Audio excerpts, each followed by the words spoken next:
"You're the most useless woman I've ever trained, Taryn. And that little girl, Leela, is no better."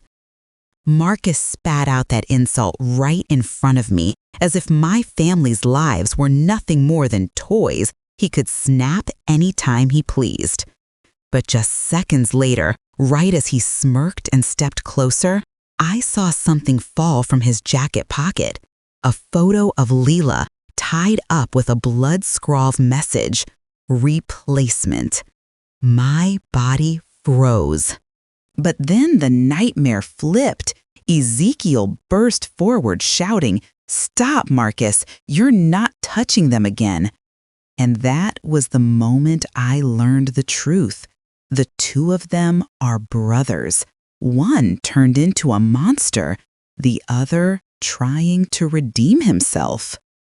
So if you were me, would you stand still and watch him turn your granddaughter into his next victim? Would you beg a demon who tortures women for pleasure? Or would you stand up even if death is waiting ahead? Comment now. In that moment, what would you do? Hit subscribe to see the next part where Marcus's true secret is finally revealed. Don't look away because this story is only getting started. My name is Margaret Hale, 53 years old. As a dark-skinned African-American woman, I've lived through enough to think nothing could shake me anymore. Yet I never imagined my later years would be swallowed by a nightmare this suffocating. I always believed I was strong enough to protect my family, especially after my husband passed away. My world shrank down to Taryn and Leela. Taryn isn't my biological daughter, but I love her as if she were. And still, I failed to see the hell she had been living in for months. That afternoon, I picked Lila up from school as usual. She ran toward me, but didn't throw her arms around my waist the way she always did. She stood still, gripping her backpack straps so tightly her fingers turned pale. A small detail, but enough to make my heart pause.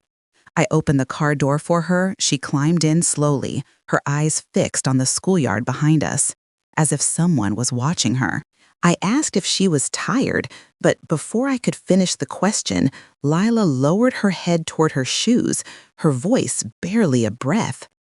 "Grandma, he makes Mom cry every night." My hand froze on the steering wheel. Who was he, and why was he making her mother cry? Never had Lila spoken with such fear. I watched her through the rearview mirror, seeing those wide eyes dart repeatedly toward the window, scanning for a figure she prayed not to see. A cold current crawled down my spine. Taryn had been avoiding me lately. I thought she was tired, overwhelmed, maybe stressed. But the moment we reached her house, I realized how wrong I had been. Terribly wrong. Taryn opened the door, and in a single second, I saw everything she had tried to hide. A bruise on her wrist, red-rimmed eyes, trembling hands, her posture tight as a bowstring. Her gaze immediately flicked past my shoulder as if terrified something behind me might move. "Taryn, are you all right?" She flinched like I had touched an open wound. "Don't get involved in my business." I froze. That wasn't anger. That was fear. A fear so deep she couldn't distinguish between danger and the people trying to save her. When she turned away, I glimpsed her sleeve fall back slightly.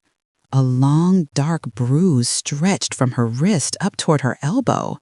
Not the kind you get from bumping into a cabinet. This one came from a hand. As soon as Taryn walked into the kitchen, Leela pressed herself against me. Her little fingers dug into my arm hard enough to sting. "Leela," I whispered, "tell Grandma, who is he?" She lifted her eyes, and in them I saw memories a child should never carry. "He said Mom belongs to him, and I do too." The room seemed to darken. My heartbeat thundered painfully in my ears. The phrase "belongs to him" slipping from a 7-year-old's lips felt like a knife to my chest. I held her small hand, trying to steady my breathing. "Sweetheart, tell Grandma more." Leela swallowed hard, her voice trembling. He put his hands on Mom's neck. She begged him not to hurt me. I forgot how to breathe. Every sign I had once brushed aside now flared into a horrifying picture. Taryn was being harmed. Not once, not recently, repeatedly. My hands trembled, not for myself, but for the little girl shaking against me, and for the daughter-in-law I loved as my own. Taryn stepped back into the living room. When she saw Lila clinging to me, she stopped. Her eyes held a silent plea so raw it stole my breath, a plea trapped behind fear. She opened her mouth as if she wanted to say something, but swallowed it down. In that moment, I understood 3 things. First, Lila had witnessed far more than she could ever comprehend. Second, Taryn was living with someone who could easily take their lives. And third, I could not stand still another second. I pulled Lila closer, feeling her tiny heartbeat thudding wildly. My mind raced, connecting every bruise, every strange silence, every time Taryn avoided meeting my eyes. Someone out there had already stepped into my family's life. Someone watching from the dark. Someone who had no intention of stopping. And from the moment Lila spoke those words, I knew this was only the first crack before everything around us began to collapse. When I stepped out of the car with Lila, I sensed something was wrong. The space around Taryn's house felt dense, heavy, as if the air itself resisted breathing. A gust of wind swept across the porch, blowing aside the scarf hanging by the door and revealing the front door cracked open as if someone had rushed out moments before. Lila gripped my hand tightly without saying a word. My heart pounded, each beat pushing me forward, urging me to step inside and face whatever had happened. The moment I pushed the door, the lights inside flickered wildly, the flashing turning the room into broken shards of brightness. Chairs were shoved out of place, some toppled over. The dining table pushed askew, with the tablecloth dragging on the floor. The air carried the smell of dust and something faintly metallic enough to make my skin crawl. My voice slipped out, trembling more than I expected. "Taryn, where are you?" No reply. Only the ceiling fan creaking like it could fall at any moment. I stepped further in, Lila clinging to my back, her small legs shaking so much I could feel it through her clothes. This was the house where I used to hear laughter every visit, yet now it looked like a battlefield, abandoned after someone unleashed all their rage. I moved toward Taryn's bedroom next. The door hung crooked, the hinge nearly torn off, as though a powerful force had shoved it open. The closet had been ripped apart, clothes scattered everywhere, some torn to shreds. I bent down to pick up the phone, lying cracked in half on the floor, its screen shattered as if someone had smashed it repeatedly until it gave out. On the dusty floor by the window, deep shoe prints marked a clear trail toward the hallway. I didn't need much imagination to know what had occurred here, nor did I need to touch those shoe prints to recognize they belonged to a man described vividly in the police reports I heard the day before. A police team arrived after my frantic call for help. Captain Barlow, who had handled Taryn's old case, stood in the room scanning the chaos with tight eyes. He crouched to inspect the shoe prints, then turned back to me with a sentence that sent my heart plunging into cold dread. The way he tore this place apart matches exactly with 3 previous scenes. 3 previous scenes. 3 missing women. 3 who were never found. Every word he spoke felt like a cold blade slicing through my breath. I scanned the room again, searching desperately for a sign of Taryn, even though I already feared the answer. A picture frame on the wall hung askew, just enough for me to catch a glimpse of something red behind it. I stepped toward it, placing my hand on the wooden edge, feeling its cold surface, then lifted it off the wall. Behind it, carved into the scratched paint, was a message etched with fingernails and streaked with darkening red. "Help, Lila." The room tilted. I grabbed the edge of the dresser to steady myself. Those two words screamed with the desperation of someone fighting for her last breath. The grooves were ragged, trembling, frantic. I could almost see Taryn dragging her fingernails across the wall, trying to leave one final message before being pulled away. I held my breath, fighting back the burn in my eyes. Lila stood a few steps behind me, staring at the words, her face pale as if all blood had drained from her. I moved toward her, wanting to gather her into my arms, but before I could take a step, a sound echoed from the backyard. Footsteps. Not from the police, not from anyone inside. Slow, deliberate footsteps, as if waiting for us to react. Then, a man's voice drifted through the air, low and drawn out. "You're too late." I froze. A cold wave crawled up my spine and spread to the tips of my fingers. The space around us seemed to constrict, squeezing the air thin. I knew that voice did not belong to anyone standing inside this house, and I knew with absolute certainty he hadn't gone far. After the voice rose from the backyard, the police immediately spread out around the house but found no one.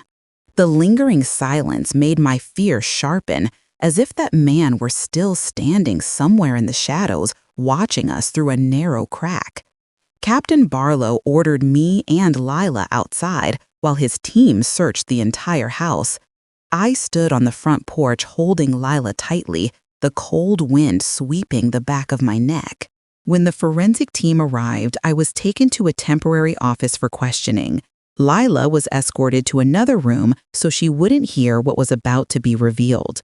I had no idea that session would tear apart everything I thought I knew about the danger my family was facing. In the small meeting room, white light shone over the thick file that Captain Barlow set in front of me. He opened it, turning it so I could see the documents clearly. The yellowing pages, frayed edges, and worn folders felt as if they had been handled hundreds of times, but still carried the stench of something dark. Barlow looked at me for a long moment before speaking, his voice lowering as though he hoped to soften the weight of what he was about to say. "Margaret, this is the identity of the man we believe is after Taryn." The first page revealed a photograph of a man, a cold face, eyes hollowing into anyone who looked at him. The name beneath made my hand go cold. Marcus Vell, wanted for 4 years, connected to 5 missing women and 3 torture victims. I heard my own breath shatter. Barlow went on, his voice carving away the thin veneer of safety that remained in my mind. "There is something we still don't understand. The survivors who escaped him either disappeared entirely or were threatened so severely they never spoke again. He never spares anyone who has gotten away." The ground under me felt as though it dipped. Taryn had escaped him once. She had survived what no one else did. I couldn't begin to imagine the terror she must have carried with her all this time. Barlow turned the page. A picture of Taryn appeared, along with a brief report regarding her 3-day disappearance years ago. My fingers trembled as they brushed over the photo. "The file states," Barlow said, "Taryn was held for 3 days. She escaped when Marcus lost control due to drug use." I remembered that time how Taryn had claimed she'd had a minor accident and needed rest. I believed her. I had no idea she had hidden an entire hell so I wouldn't worry. Barlow closed the file gently, then opened another sheet. His voice dimmed, carrying the frustration of the entire investigative team. Taryn's original report was buried. The officer in charge was reassigned. In the internal notes, there's a single line. He paused, sighed, then continued reading.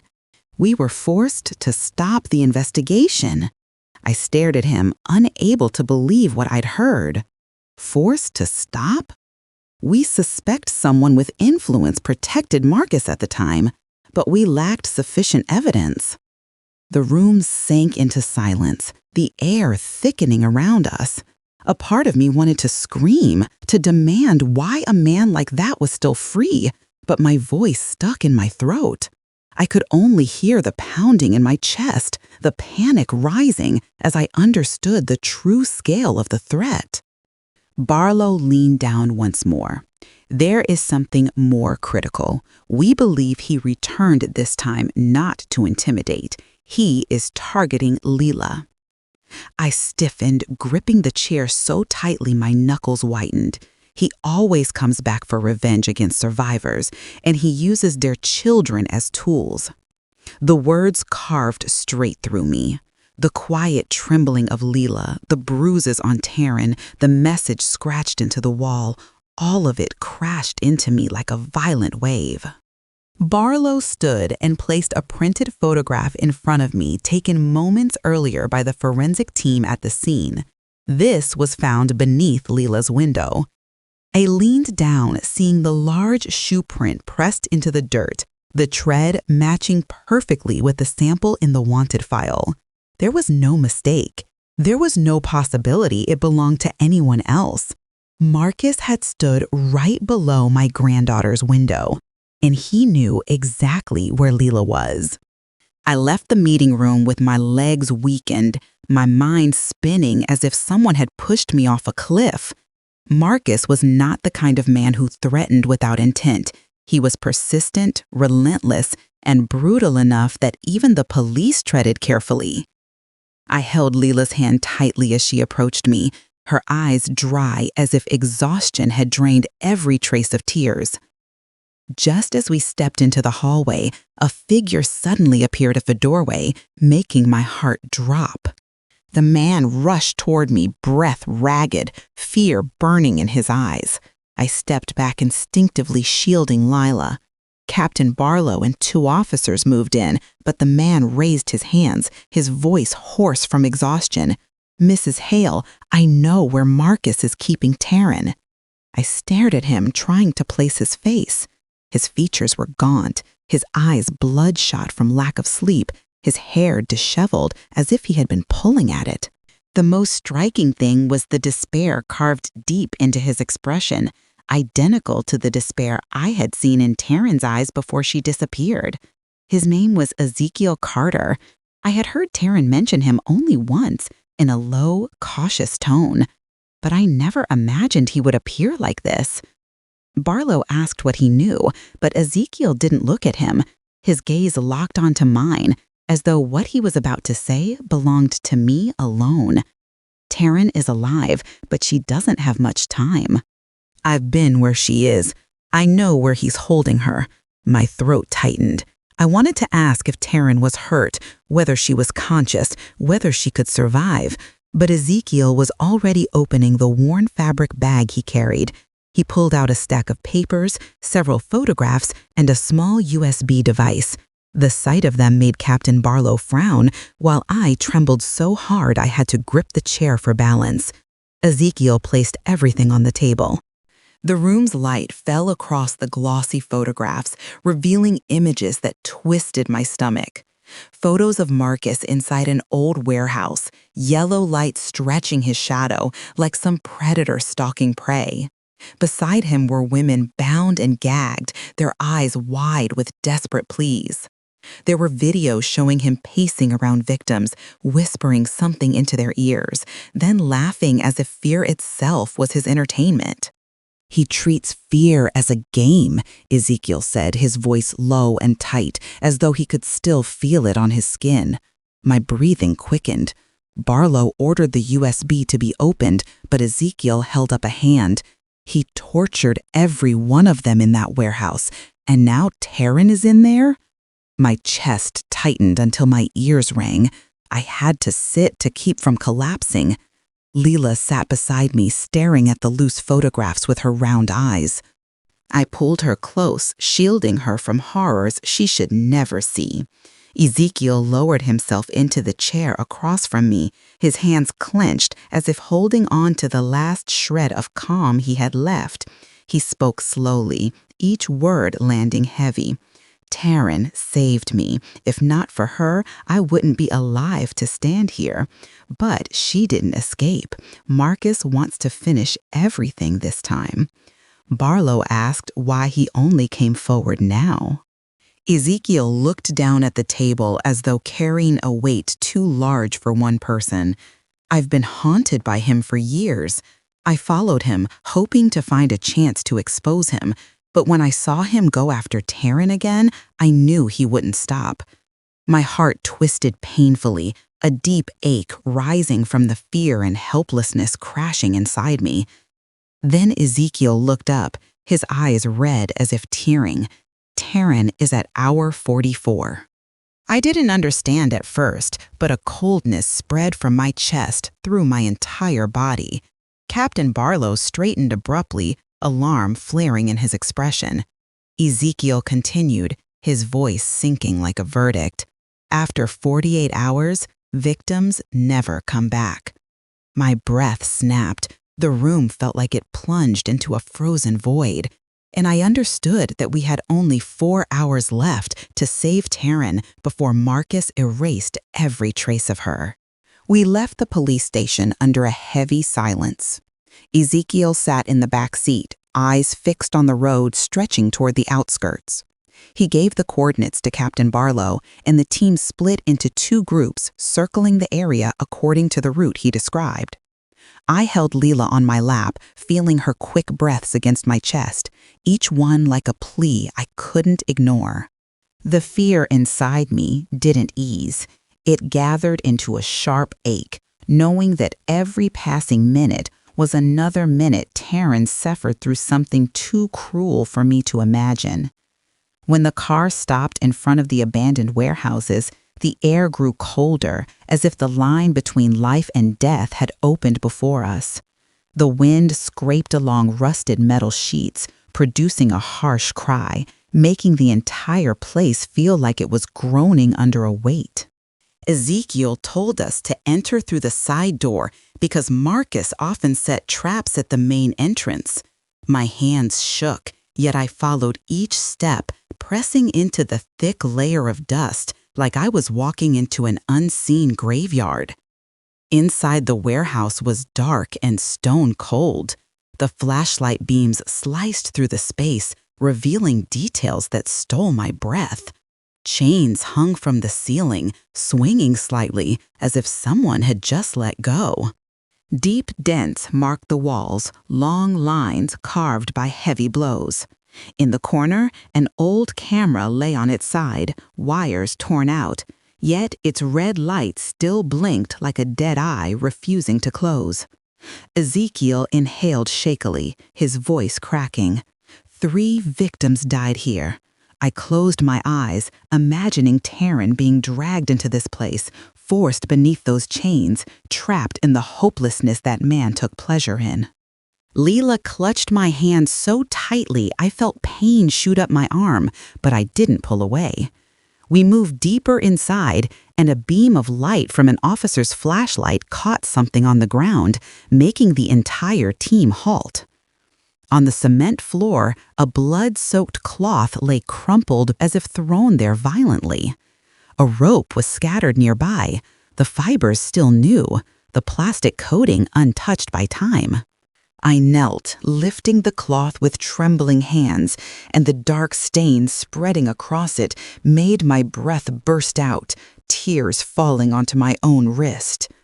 Taryn is being tortured. My voice broke, sounding nothing like my own. Then I noticed drag marks etched across the concrete, leading from the center of the room into a darker hallway. The marks were uneven, as if whoever was dragged had tried to resist, tried to anchor themselves to the ground, but the only thing left was a trail of desperation scratched into the cement. Ezekiel placed a hand on my shoulder, grounding me. "She's alive. These marks aren't old." His words didn't soothe me. They made my heart tighten, knowing that if she was still breathing, she was somewhere in this maze of shadows, suffering in ways none of us could reach in time. While the forensic team examined the hallway, Captain Barlow raised a hand signaling for silence. I caught a faint sound, unfamiliar yet unmistakable, like someone exhaling heavily, trying to hold it in. It came from behind the large metal crates lining the wall. I pulled Leela behind me, feeling a chill creep up my spine. Ezekiel stepped back slightly, reaching toward his belt as if searching for his weapon. An officer moved forward, directing his flashlight into the dark space behind the crates, and the sound came again, clearer this time, closer, thick with presence. I squeezed Lila's hand until my fingertips went numb. The warehouse fell unnaturally still, like it held its breath, waiting for something to emerge from the shadows. Then a man's voice echoed across the metal walls, dragging each word with deliberate amusement. "Looking for someone of mine, are you?" I froze, my heart jerking painfully. Someone was hiding behind those crates, watching us, measuring our every move. And he knew exactly who we were here for. The footsteps behind the steel crates sounded as if the darkness was cracking open, exposing whatever had been hiding inside. Captain Barlow signaled everyone to stay still, yet I could feel something far beyond anyone's control shifting in the room. I pulled Leela close, feeling her trembling breath against me, while my own heart surged as if every warning from the past 2 days had fused into a single nightmare. Ezekiel stepped forward, his flashlight cutting through the shadows. I held my breath. A low, rasping laugh slipped out before he appeared, stretching coldly through the air like a blade slicing open the silence. When Marcus emerged, he didn't rush. Each step he took carried the confidence of someone enjoying our terror. He stopped just where the light touched his face. I saw his eyes, dark as a void, fixed on me with a chilling hunger. "You're bold, lady. I like bold people," he said, his voice dragging like metal scraping concrete. A shiver ran up my spine as his gaze clung to me without blinking, like he was waiting to see the exact second I would shatter. I didn't know if what kept me standing was bravery or stupidity, but I couldn't let him see Lila trembling behind me. Ezekiel shifted closer, positioning himself between us. Yet Marcus tilted his head, looking through him as though no one could block his view. Words hovered on my lips, but dryness kept them trapped. Marcus spoke before I could gather my breath. "He tortured them here," Ezekiel managed through sharp breaths, but Marcus smiled as if Ezekiel had just given him the stage. 5 of them stayed quiet. 3 didn't listen. I had to teach them, Marcus said, as if reporting chores he'd completed. He lifted his shoulders slightly dismissively, as though those lives were broken toys to him. A tremor ran through me. "You're sick." Marcus released a short laugh. It had no pitch, no warmth, only a freezing emptiness that could stop blood mid-flow. "Sick?" he echoed. "I teach people to obey. That's what you think sickness is?" He stepped closer, and I noticed dried, darkened blood crusted along his wrist. He didn't hide it. He flaunted it as if it were a badge. My chest tightened when he lowered his gaze to where Leela stood behind me. I blocked him immediately, yet he didn't need to look directly to make me feel the violent rage twisting in my gut. "Kids are easy," he said, curling his lips into a slicing smile. "I'll teach her to behave." My breath snapped. The words cut through me like a blade. Taryn had once whispered how he thrived on control, how he reveled in fear, how he carved obedience out of people. Hearing him talk about Leela made clear she wasn't a child to him, but a possession, something to mold. Barlow raised a hand signaling his team, but Marcus spread his arms slightly like he was welcoming them. Go on, shoot. Let's see who kills me before you find out where Taryn is. I froze. His meaning was unmistakable. If he died, Taryn's last hope died with him. He knew that and held it around our throats like a tightening rope. He glanced toward Ezekiel and smirked sharper this time. My little brother actually came. I thought you were dead, Ezekiel. Breath in the room stalled. Ezekiel faltered for a heartbeat, and in that moment, I sensed the enormous hatred cemented between them. Marcus turned back to me. I like your family, Margaret. A mother like you, a daughter like her, a granddaughter like that little one. He inhaled slowly, as if savoring the scent of fear. Fascinating family. I opened my mouth to speak, but Ezekiel stepped forward, his voice coiled tight as steel. Try it. The warehouse went still. A cold gust swept through. Marcus smiled slowly, and I realized whatever happened in the next second would decide everything. Everything happened too quickly for me to grasp. After Ezekiel's challenge, Marcus burst into loud laughter, the sound echoing across the warehouse like a signal to unleash chaos.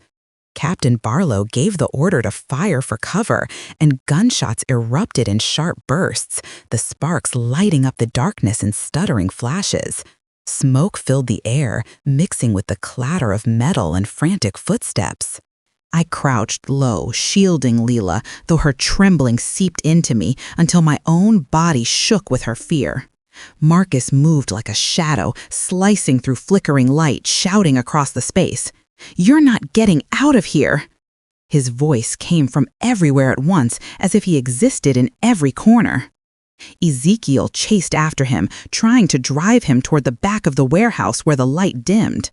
One officer was knocked down, his gun skidding across the cement with a harsh clang. I heard groans, bodies slamming against walls, a storm of violence tearing apart whatever silence had once existed here. While I tried to keep Leela close, a hand like an iron clamp seized my arm. I didn't even have time to scream before I was yanked backward into the shadows. Leela's cry for me was swallowed by the gunfire. I twisted, seeing Marcus pinning my arm behind me, his breath hot and metallic against my ear. You want to see who she's loyal to, he growled, dragging me like an object without weight. I fought with every ounce of strength left in me, clawing at his arm, but his grip was unbreakable. Monster, I cried, tears burning as I stumbled over the rough floor. He flung me into a separate room at the far end of the warehouse, the metal door slamming open. Dim light spilled over a shape in the corner, small, curled in on itself. I recognized the curls of hair, the trembling shoulders. Taryn, I shouted. She lay slumped against the wall, wrists bound and stretched upward by a tight restraint, the skin raw and bleeding. Her face was swollen, one eye nearly shut, the sight hitting me like a crushing blow. I dropped to my knees beside her, but Marcus yanked my shoulder back. Taryn forced her head up at the sound of my voice. Mom, don't let him take Lila. Her voice was a whisper on the edge of breaking. Each word pierced my chest with the sharpness of a needle. She reached toward me, but the restraints trembled violently, preventing her from moving closer. Ezekiel appeared at the doorway, breath ragged from running and fighting. An officer followed, flashlight shining directly at Marcus, but Marcus didn't flinch. Instead, he pulled me tighter against him, using me as a barrier. Step back, he hissed, unless you want to watch her die first. Ezekiel halted, rage filling his eyes, his fists clenching at his sides. I looked at him, pleading silently, because I no longer had the strength to speak. Marcus tilted his head, his gaze clouded and filthy. A blade flashed in his hand, the metal reflecting the pulse of the flashlight behind him. "Time to teach you silence." He raised the knife, the curve of the steel slicing through the air toward me. The room froze. Every sound outside vanished, leaving only the hiss of the blade descending. And at that exact moment, a shadow burst into the room with a shout that shattered the darkness. A shout burst from the doorway, making Marcus hesitate for a split second, the blade grazing my cheek with a burning sting. I fell backward, just in time to see Ezekiel hurl himself at Marcus with the desperation of someone who had nothing left to lose. The two crashed onto the cement floor, grunts and the scrape of bodies against the ground echoing wildly. I scrambled toward Taryn, hand shaking so violently I could barely grasp the ropes holding her. Flashlights flickered across the room, and smoke from the gunfire outside drifted in like a gray veil. Marcus shoved Ezekiel back and let out a roar like a trapped animal. He pushed himself up, eyes blazing, veins bulging beneath skin darkened by fury. His blood-stained hand lifted, pointing at Ezekiel with an accusation carved from years of rage. "Dad abandoned me, raised you to be perfect, while I was left as garbage." I froze. His words struck like a hammer, shattering every piece of the story I thought I understood about Marcus and Ezekiel. The warehouse seemed to hold its breath, leaving only the ragged breaths of the two men facing each other, one burning with hatred, the other burdened with a pain he could no longer hide. I stammered, half asking him, half asking myself, "You two are brothers?" Ezekiel's eyes flickered. He didn't deny it. He didn't confirm it. But his silence alone cemented Marcus's words into an impossible truth. Marcus laughed, the sound splintered and sharp like metal dragged across steel. He stepped closer, speaking through clenched breath. "You took everything. The love, the family, the life that should have been mine." Ezekiel tightened his fists, chest rising and falling as if suppressing a hurt he had carried for years. "You turned yourself into a monster that wasn't because of me." Marcus's expression contorted as though Ezekiel had ripped open an old wound.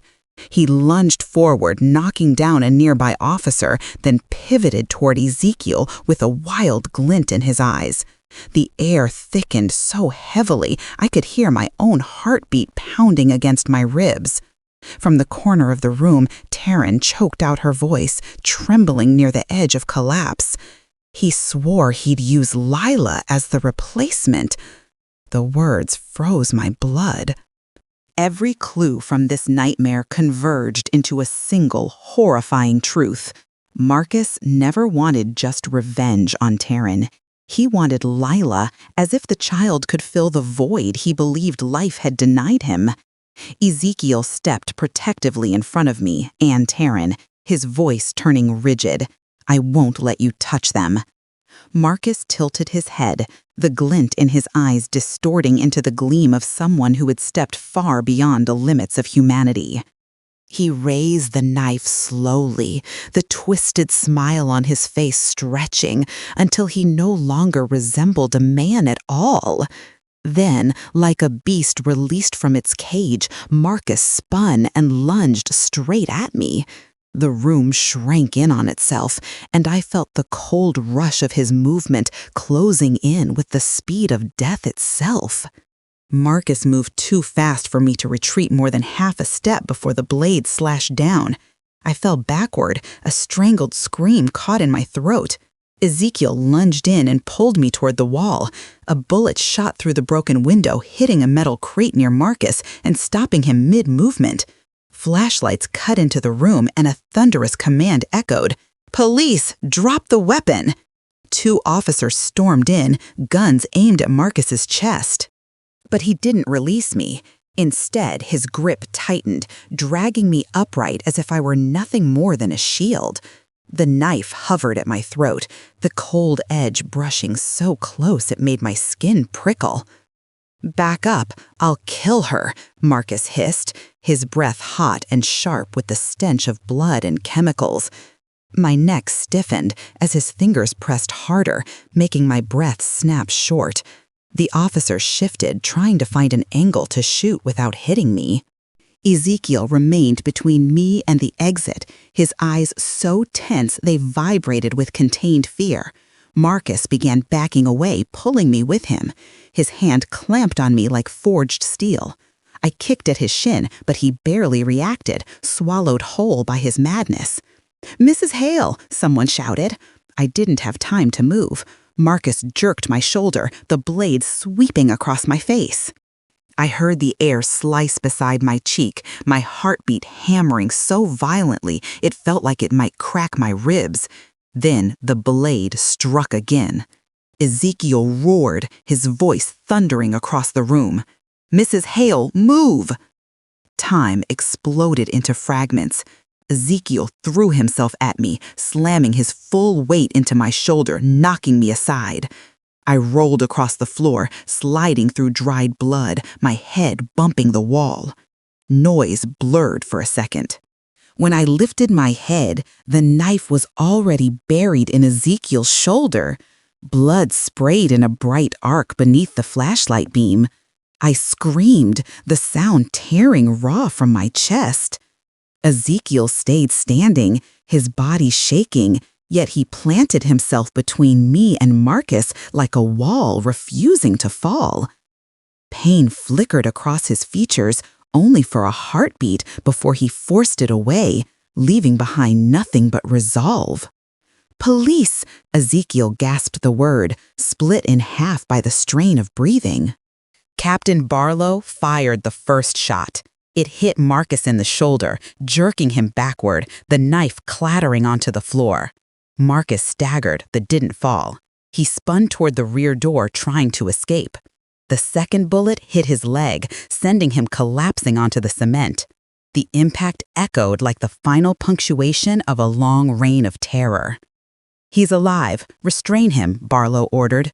2 officers rushed in, pinning Marcus to the ground and snapping cuffs around his wrists. He screamed in a mixture of agony and unhinged rage, but the sound no longer carried power. No one would follow those screams. No one would die under those hands again. I crawled toward Ezekiel. He had dropped to one knee, his arm limp, blood pooling beneath him in thick, dark streaks. "Ezekiel, look at me. Don't close your eyes," I whispered, my hands trembling as I cupped his face. He tried to smile, a faint twitch at the corner of his mouth, but his gaze was already dimming, as if struggling to hold the world in focus. Sirens wailed outside, approaching fast, but every sense I had left focused on the man collapsing in front of me. Ezekiel tipped to one side, his breath thinning, and then, like a rope suddenly severed, his body slumped. His hand dropped lifelessly to the floor. Ezekiel lay still, his arm limp, and I no longer knew if he could hear me calling his name. The trial lasted for hours, and I sat there with my hands clasped so tightly they went numb following each piece of evidence displayed under the cold courtroom lights. The photos recovered from the warehouse, the officers' testimonies, the reopened files of earlier victims, all assembled into a chain of crimes spanning years. Every page turned felt like a suppressed sob. When the prosecutor read Marcus's charges, I counted 7 full pages packed with words: murder, torture, kidnapping, unlawful confinement, assault, extortion, child endangerment. Each crime was a blade cutting through the memories of those who would never return. Marcus stood inside the reinforced glass booth, wrists locked in steel restraints, his posture collapsing, though he tried to bury it under forced aggression.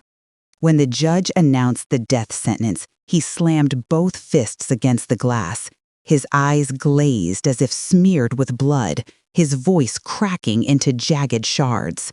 "I'll come back. I'll never die," he howled like a cornered animal. but I rose to my feet and looked straight at him. No, it's over. For a heartbeat, he fell silent, then resumed screaming, yet those screams faded as officers dragged him away. I felt a piece of the darkness around us tearing apart slowly but undeniably. When the courtroom door shut, Taryn stepped toward me, her eyes still fogged with exhaustion, yet no longer trembling with fear. Leela ran to her, burying her face in her mother's shoulder, her small arms clinging tightly, as if claiming the world would never take her mother again. "No one will touch you again," Taryn whispered, her voice a mix of joy and a lingering shadow that had not yet fully lifted. I wrapped them both in my arms, feeling warmth return for the first time since this nightmare began. We walked out into the courthouse courtyard, where the late-day sunlight draped over us like a slow restoration. I looked at the sky and exhaled a long breath, one I never imagined I still had in me. But peace often comes with a warning. That evening, while I folded laundry at the kitchen table, my phone vibrated once. I picked it up, expecting news from the hospital about Ezekiel. My heart tightened when I saw a string of numbers with no saved name. The message appeared against the pale screen. Marcus was only the beginning. Lila is our merchandise. The phone hit the table with a cold clack that made me jump. The room around me seemed to lose its air. Those words were not the spontaneous threat of a madman. They belonged to an organization, a structure, and they knew exactly who we were. I looked toward the living room, where Lila sat drawing under a warm yellow lamp, Taryn beside her, the bruises on her face fading into soft shadows. They looked peaceful, so peaceful, I wanted to believe everything was finally over. But the message kept burning into my vision like a fresh wound, deeper than anything Marcus left behind. I lifted the phone again, rereading the words to make sure I hadn't misread them. Lila is our merchandise. I stood frozen, my heartbeat thudding heavily in my chest. A cold draft slipped through the window, swaying the curtains. My shadow stretched across the floor, trembling with each step I took backward. I went numb. Another force was coming, and this time, the darkness wasn't just Marcus. There were others behind him, and they had just made their first move.